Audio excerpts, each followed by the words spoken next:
This week in Texas politics was dominated by the border, but several other hot topics certainly came up. We had pot law fights, flip-flops, political revenge tours, and the questionable defense of a disgraced former state lawmaker. But first, let's get our headlines from our panel, and we'll begin first with Brian Smith with St. Edward's University. Brian, what's your headline for the week? As the November election gets closer, the border deal in Washington falls through. And Brad Johnson with the Texan News. Brad, what's your headline for the week? 2024 primary enters its mud wrestling phase. Thursday, Governor Greg Abbott held a news conference with state lawmakers on the South Texas border, saying that he was planning to ramp up enforcement activities, but he didn't provide any details. The event was like being served a sandwich, I think, with nothing between the bread. But Brian, Abbott is still winning the PR war for what's going on down at the border against the Biden administration, right? Yeah, because he can devote all of his time on this issue. Biden has a full agenda of personal and political problems, of which the border is just one.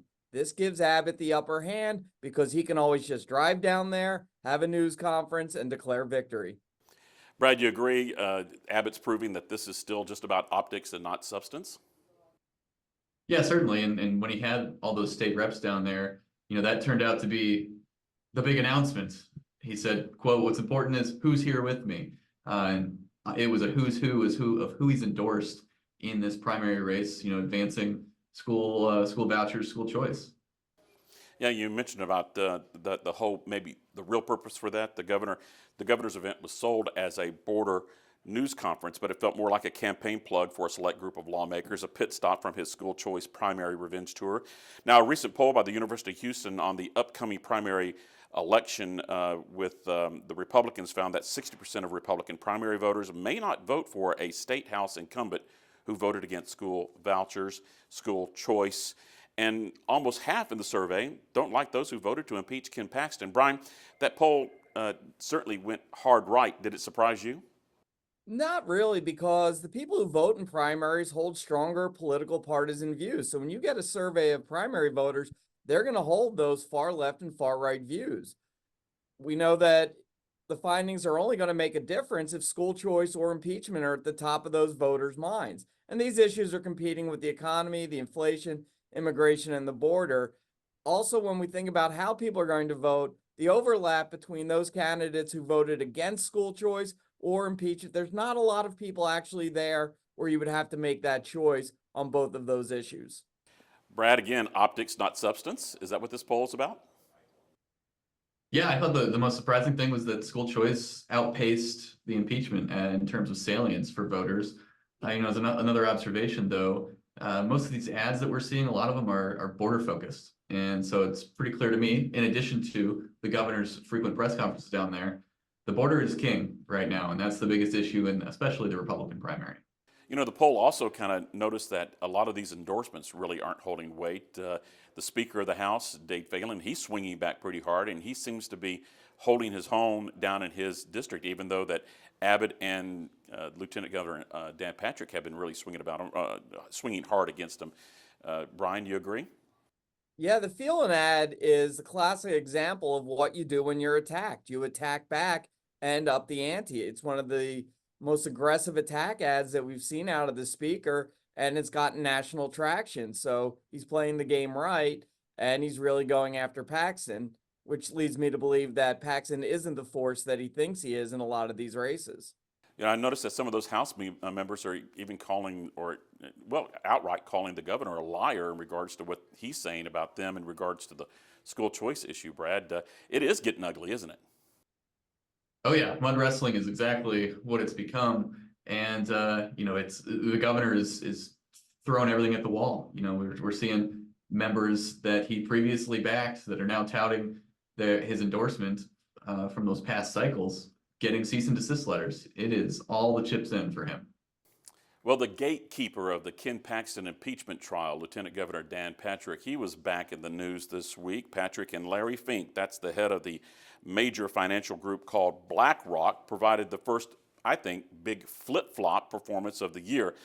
BlackRock was blacklisted by the state and slammed by the lieutenant governor for pushing an anti-fossil fuel investment strategy called Environmental, Social, and Corporate Governance Principles, ESG.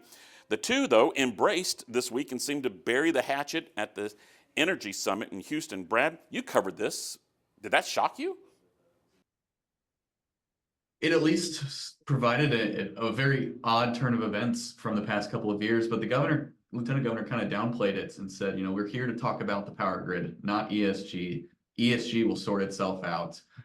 BlackRock has been changing its posture on that issue, but here it was mainly just an ad for the new power plant loan program that the legislature passed last year. Maybe it's an example of keep your enemies close to you. I don't know, or maybe it's about getting a nice little campaign check. Brian, we've seen the lieutenant governor really cash in on some of those checks from some individuals who have some, questionable issues that they're related with. So, is it worth watching that campaign report list on Patrick to see what's happening there? I think it is because Texas politics is ruled by big money donors and not small contributions.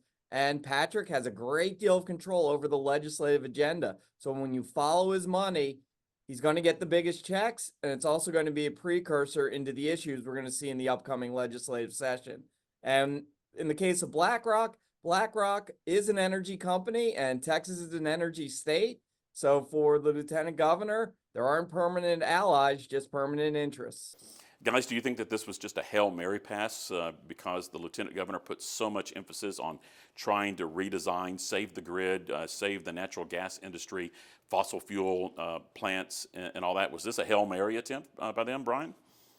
I don't know if it was a Hail Mary attempt as much as it is him realizing there's a lot of political gain in energy, a lot of money to be thrown around, and it's what gives the state its revenue. So it was win-win-win for him. So he went with it. Brad, I'm hearing that maybe some investment for natural gas power plants will come out of this. Are you seeing any signs of that? Yeah, they hope to get $10 billion worth of it in there to build 10,000 megawatts of new generation.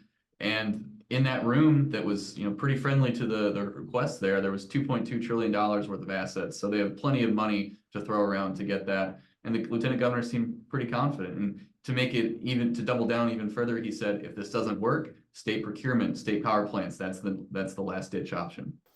A surprising hot topic that came up this week in Texas politics, other than Ken Paxton, other than school choice, other than the grid, was a race that I don't know if a lot of people were really watching very closely. Involved Kyle Biederman out in the Hill Country, who's taking on incumbent Ellen Troxclair in the Republican primary. An audio clip was posted on social media this week where Biederman is heard defending former Representative Brian Slayton. Who is Slayton? Well, Slayton was kicked out of the Texas House for having sex with a 19-year-old intern and for giving her alcohol.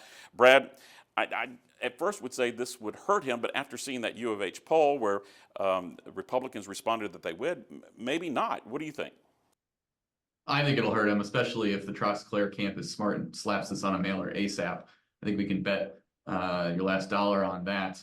But another signal, though, that how bad of a PR move this was, Abbott and Patrick both distanced themselves immediately from him issuing cease and desist directives to his campaign for putting their images next to his on advertisements.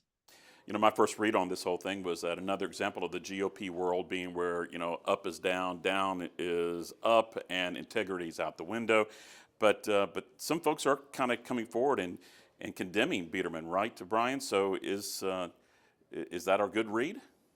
It is definitely a good read. Politicians need to be wise with their words as everything's recorded and is going to be tried by the public in the court of social media. And he's out there defending somebody who was the first person removed from the Texas legislature since 1927. You don't do that. And I think that's why he's getting the heat, and rightfully so. Now, I mentioned Ken Paxton as he's waiting for his Supreme Court hearing showdown with his whistleblowers later in the month. The Attorney General did file several lawsuits against Texas cities that he's targeting, cities that have decriminalized the possession of small amounts of marijuana. Brian, that's an easy prediction. He'll lose in the courts and win in the state Supreme Court, right? But it does provide another really good distraction for Paxton, right? Yeah, we know the needle's moving on marijuana in Texas, but we're still not Colorado or California. And he understands that he can get a legislative victory, or I'm sorry, a judicial victory by asserting the supremacy of the state over local governments. And there's that added bonus in that Austin's one of the cities he's suing. and that always works for the Attorney General, is going after Austin. But remember, this is going to be something to watch on the agenda in 2025. This is not an issue that's going away. Brad, going after the wacky weed, is that really a good political move in Texas where the needle is moving?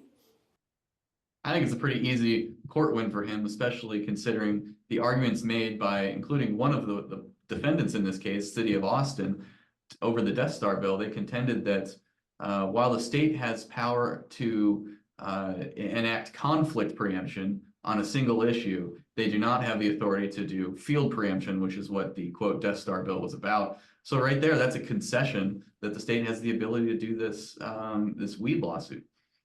All right, let's wrap up this week in Texas politics with one word, and we'll start with Brian. What's your word for the week, Brian? I'm getting to be a broken record. Border. Brad, your word for the week. Wild. And that is This Week in Texas Politics.